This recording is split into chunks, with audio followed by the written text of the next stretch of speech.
Laid to Rest, a story of conspiracy on the plain of Fiora. Written by Kelly Diggs, with additional story contributions by Monique Jones. Kaya sat with her back to a corner, legs up on a chair, eyes on the door. Of course, she didn't want to look like she had her eyes on the door in a place like this, so she kept her eyes on her tea and checked the door one sip at a time. It was good tea, dark and cold and thick with honey. Not the sort of thing you could buy in a place like this. The place was called the Wasp's Nest, and it was a certain sort of place, perfect for meeting up with unsavory characters. The man she was there to meet was respectable, a nobleman, which she supposed meant she was the unsavory one in the arrangement. No, you never could tell. Her fellow rogues came and went to the strains of an inexpertly played mandolin, and nobody let their eyes linger too long on anybody else's business. Tavern, saloon, watering hole, great hall, on a dozen worlds these places were all the same. Kaya had tossed the barkeep a coin to cover the drink she wasn't buying, and another to leave her alone. Her prospective employer was only a few minutes late, but Kaya had been sitting and sipping for over an hour, getting a feel for the place. She was contemplating spending one more coin to buy the mandolin player's silence when her contact walked in. The man was wearing an iris in his brooch, the sign Kaya had been told to watch for. But she knew even before she saw that. Beneath the shabby clothes, the man's bearing was crisp and military. Kaya inwardly rolled her eyes. Kaya herself had told them to look for her jacket, a distinctive style in the city. The place was warm, and Kaya had the jacket unbuttoned all the way to reveal a loose blouse beneath. But the man with the brooch caught her eye and walked straight toward her, so discreet. The soldier loomed over Kaya's table. Kaya didn't move except to wave one hand, inviting him to sit. Instead, the man leaned down over the table and said, "You're the hunter?" "As charged. I'm guessing you're not my client."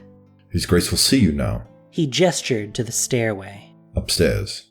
Of course, His Grace would never be seen in a place like this. Probably came in the back way. Kaya rose in one fluid motion, smiling. "Lead the way." The man frowned and walked ahead of her to the stairs. Kaya buttoned her jacket as they walked up the stairs and down a short hallway.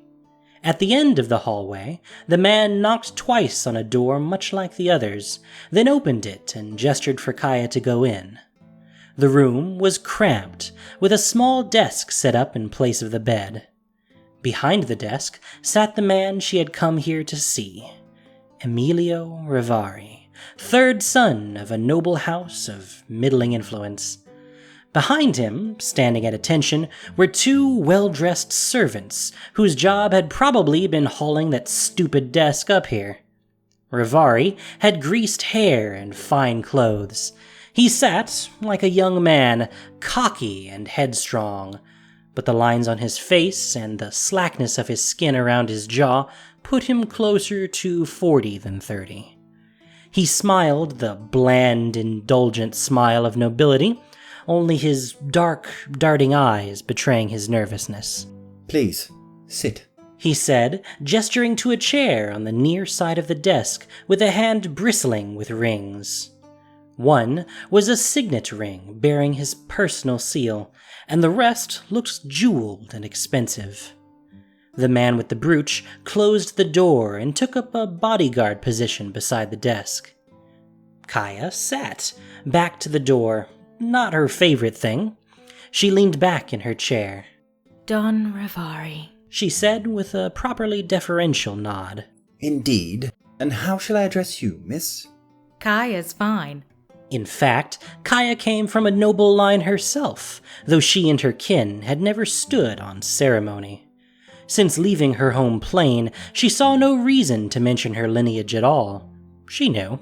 That was what mattered. "So, what makes you think I can help you?" Some prospective employers misunderstood her work, tried to hire her for theft or espionage or mundane assassination. She had no qualms about walking out on them, nor about cutting right to the part of the conversation where she could decide whether to do so. Rivari shifted uncomfortably. Some time ago, upon the death of my dear mother, I inherited her holdings here in town. My brother the Duke had granted her a manor here to live at her dotage in peace and quiet. That manor now belongs to me. I waited for a seemly interval of mourning, sent workers to renovate the house, and prepared to take up residence. The Rivari estate was back in Poliano. As the Duke's younger brother, Emilio was free to stay there. But this manor out in the hinterlands, a house big enough to quarter dozens of soldiers or a couple good-sized families, would be far more comfortable for one coddled nobleman and his retinue. I've heard your remodeling is taking longer than planned. She kept her ear to the ground wherever she went, and the rumors swirling around town had plenty of theories about the reasons for the delays to the renovations. Don Rivari had run out of money. He kept changing his mind about the decor. His mistress kept changing her mind about the decor. The house was haunted. The house was cursed. A scam artist fortune teller had told him the house was cursed, but really, and on. Given that he was looking to hire her, Kaya had a pretty good guess which one of those rumors was true. Considerably. It was little things at first. Tools gone missing, repairs being undone. I chalked it up to laziness and peasant superstition. But it got worse and worse, and there's no doubt in my mind the place is haunted. Now the workers won't go in there even in the daytime for fear of the ghost, and people are starting to talk. A specter from beyond the veil of death had a grudge against him, and he was concerned for his reputation. And this is just some ghost Rivari squirmed. who happened to move in right after your mother's death? Rivari drew himself up. The spirit's identity is no business of yours. The point is, there's a ghost in my house. I want it gone. And I was told that's what you do. Spoiled little lordling. Kaya's mother had certainly never let her speak to people that way, lineage or no. It is what I do. But I'm not just some exterminator, Don Rivari. And ghosts are not vermin. I need to know the facts of the case so I can guess what this ghost of yours might do. He nodded, red-faced. I have reason to suspect that my mother has refused to depart the premises. Huh. Any idea why? She's been clinging to the house for decades. Could have passed it to me at any time and I'd have seen that she was cared for. But no, the house was hers, and she wouldn't relinquish it. So I waited, patiently. Now she's dead, and I have mourned. It's my turn. I want my house. Kaya nodded slowly. I'm sympathetic to your cause, Don Rivari. I'll take the job. Oh, good. Kaya ignored that. Perhaps His Grace was not accustomed to having the worth of his requests evaluated. In fact, she'd taken an immediate dislike to the man. But Kaya would happily take an unpleasant nobleman's money for ridding the world of one more soul who couldn't be bothered to finish their business when they had the chance. Did you bring the building plans? One of the servants stepped forward with a cylindrical wooden case, but Rivari held up a hand. I did. The originals and the renovations. But I keep asking myself why you need them.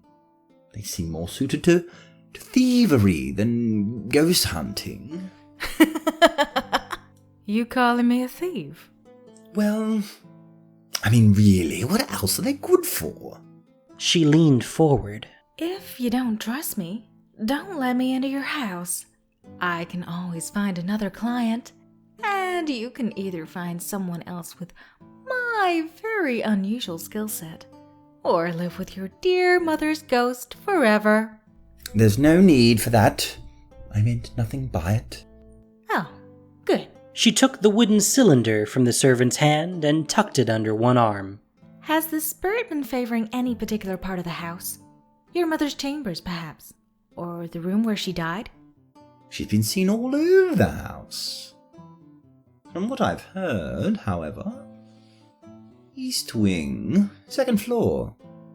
Not her chambers. Could be where she died, I suppose. And have you seen this ghost yourself? No, since receiving reliable reports of the haunting, I've not set foot in the house. For obvious reasons. Obvious? I'm the interloper, aren't I? If the old harridan is clinging to her property, I'm sure she'd have it out for me in particular. Could be. Anything else I ought to know? Not that I can think of. You'll do this tonight? Tomorrow night. She patted the case of building plans. Proper preparation takes time. Very well. Inform me as soon as the deed is done, regardless of the hour. I'll sleep far more soundly knowing that my mother is well and truly laid to rest. As you like. Then all that's left is the matter of payment. Half down. As I said in my letter. Yes. He withdrew a bag from beneath the table. Kaya took it without looking inside. It wasn't as if the man was in any position to cheat her. I was wrong. At this price, you're not a thief. You're an extortionist. Exorcist, Your Grace. It's pronounced exorcist. She took her money and the building plans, rose, bowed to the nobleman with an exaggerated flourish, and walked out. Kaya woke the next evening as the light from the setting sun peeked through the gap she'd left in the curtains. She'd spent the night in her little room at an inn, drinking cold tea and studying the house plans, then slept through the day. There was just no sense hunting ghosts in the daytime. Some of them wouldn't or couldn't come out, and others would, but weren't substantial enough during the daylight hours to actually fight with. Kaya lit a candle, yawned, and splashed her face with water from a basin. She rolled out the building plans and studied them one last time, humming an old ballad and unwinding the knot she'd put her hair in to sleep. The plans had yielded no real surprises. It was a textbook High Truscan Manor, with a few Anvar-era flourishes thrown in after the fact. All pretty standard for a house of this age in one of Palliano's less fashionable minor fiefdoms. The renovations were going to be the real challenge. Rivari had provided both the original design and the plan the builders were working toward, but there was no indication how much work had actually been done before the workers had fled. She donned her jacket, checked that her 2 rondel daggers were well oiled, and securely sheathed them on her forearms. The candle had burned down by then. She blew it out, poured wax into a tray, and shaped it into 2 little globs and tucked them in a jacket pocket. She examined herself in the looking glass and saw a well-rested, fully prepared ghost hunter. Perhaps a bit cocky. Perhaps. Out the little door and down the stairs, then to the common room of the inn where she was staying, a rather nicer one than the wasp's nest. The barkeep, a stout woman with a missing eye, gestured to her. "Mail for you," she said, handing over an unmarked envelope. and delivered. Kaya raised an eyebrow. The list of people who even knew how to contact her here was not a long one. She opened the envelope and unfolded the single sheet within. It wasn't a letter exactly. In fact, it bore no writing at all. Just a symbol. The Black Rose. Her heartbeat quickened. So it was time. Time for the big job. The one she'd been preparing for since last year. She knew where her next big payday was coming from then. Assuming she could actually pull it off. She thanked the barkeep with a copper coin and walked out the door with a spring in her step. She arrived at the manor as twilight gave way to full dark. One of Rivari's pages unlocked the gate and the house door for her, then fled the grounds as quickly as he could. The mahogany double doors swung open with a loud creak. She shut them behind her with a heavy finality, then withdrew the wax plugs from her pockets and worked them into her ears. Call it a hunch. Kaya flicked her hand, and a trio of will-o'-the-wisps sprang from her fingers. They weren't true wisps, just lights, but they wandered around her as though they had minds of their own, sending cold light and deep shadows dancing silently around the entryway. Kaya walked through the entryway and into the receiving room. Her muffled footsteps echoed in the stillness. From the high ceiling hung a chandelier, which she opted not to walk directly beneath. One of the curving staircases was modern in style, brand new. The other had been torn out and not yet replaced. The whole place smelled of dust and age. She stepped over a hodgepodge of artisan's tools, shattered plates, and shredded paintings. So, dear mother was one of those ghosts. Hey, ghost! Her voice echoed through empty hallways and was lapped up by lush carpets, fading back to silence. Fine.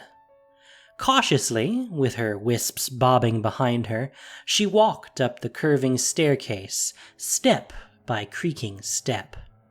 She paused on the balcony at the top of the stairs.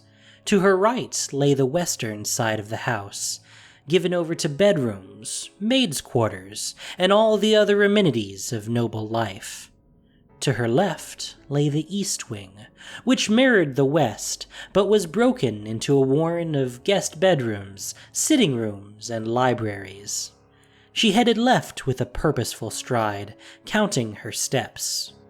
Whatever the phantom was protecting in the east wing, her best chance of finding the thing was to threaten that area directly. Beyond the balcony was a long hallway, with sitting rooms down one side and a large double door at the end. Behind the other wall, according to the plans, ran a long, cramped servants' passage. There'd been no construction here, and the carpeted floor was clear except for a shattered tea service dropped by some terrified butler. Kaya stepped around it. I know you're here. This time, a chill wind blew through the hallway, accompanied by a keening wail that seemed to come from everywhere at once. Very spooky. Want to rattle some windows? Maybe throw some plates around. Most spirits hated the living, and almost all of them hated being mocked. A spectral form appeared most of the way down the hallway, as though a curtain had been blown open. She looked like an old woman, glowing and translucent, her features distorted by death and rage. Her frail arms ended in slashing claws, and her shawl trailed off into something like a tail. Her sweet old lady face was split by a maw full of needle-sharp teeth. She hovered not by the double doors at the end of the hallway, but outside one of the doors along its length. Kaya took note of which one. There you are! The ghost screamed at her, a piercing shriek that slammed into her like a physical thing. Doors rattled, and somewhere a glass shattered. Kaya winced from it, but that was all, thanks to the wax in her ears. She drew her rondel daggers and pushed their blades beyond the physical, into the realm of the dead. They glowed purple-white and grew cold in her hands. Yeah, no. Fun's over. Get out and don't come back. The ghost screamed again and charged. Oh well, that almost never worked, but Kaya felt like she had to give them the chance. The hallway wasn't wide enough to dodge the ghost's raking claws.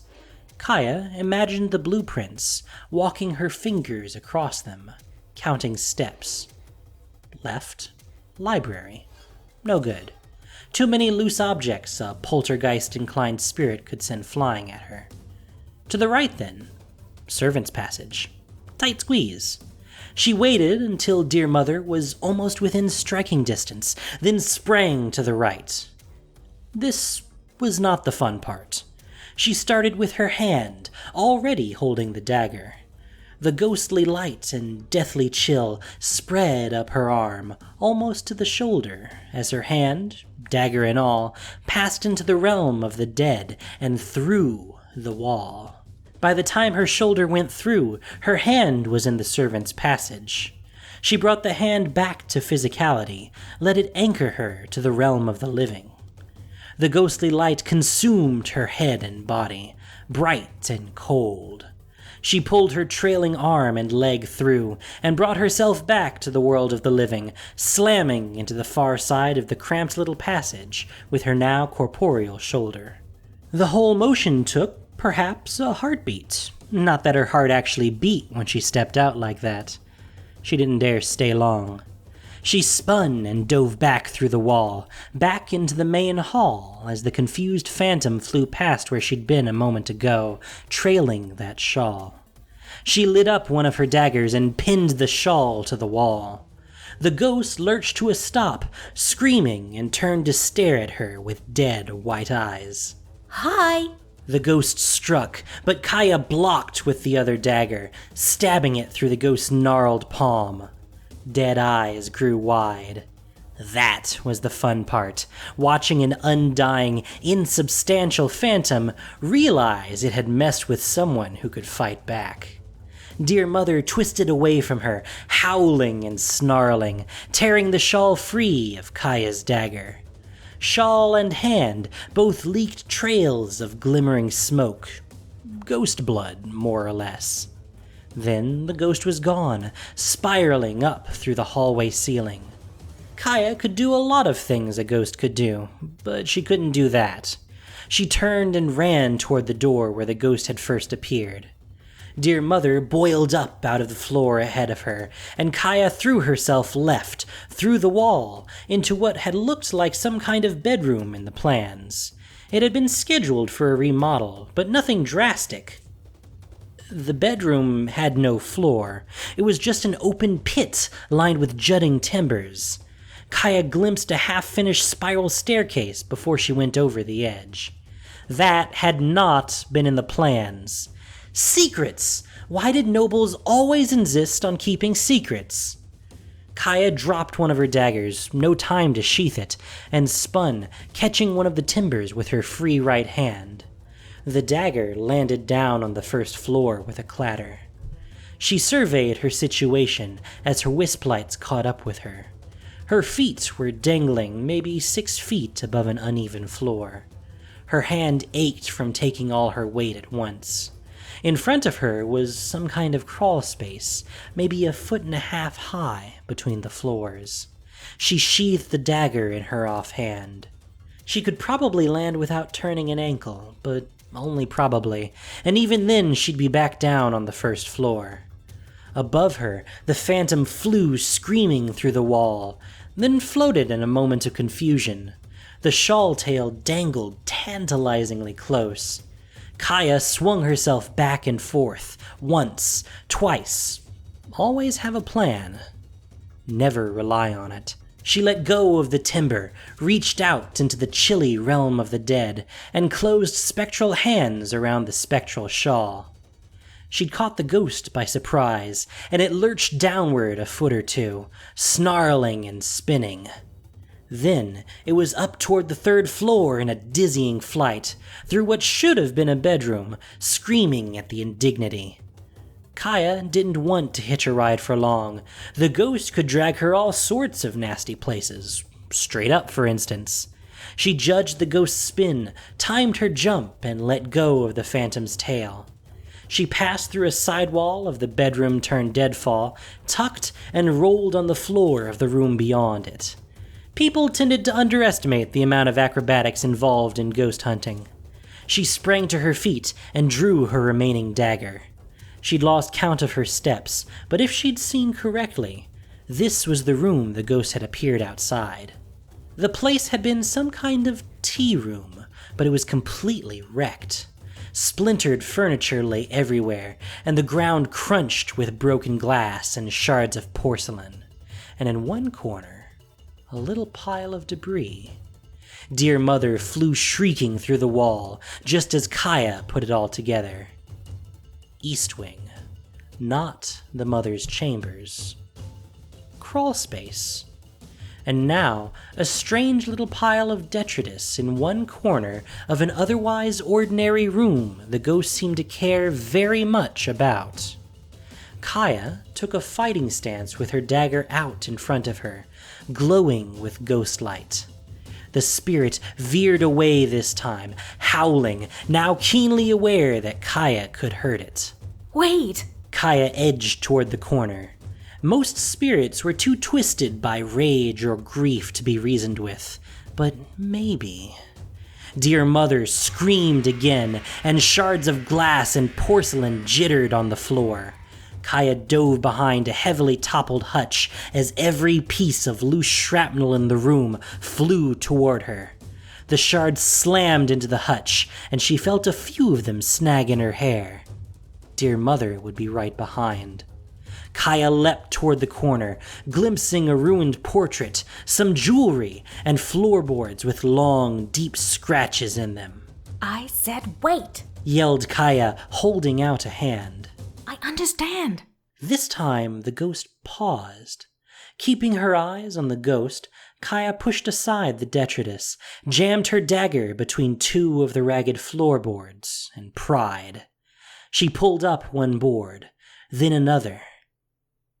There, in the crawl space, was the withered corpse of an old woman.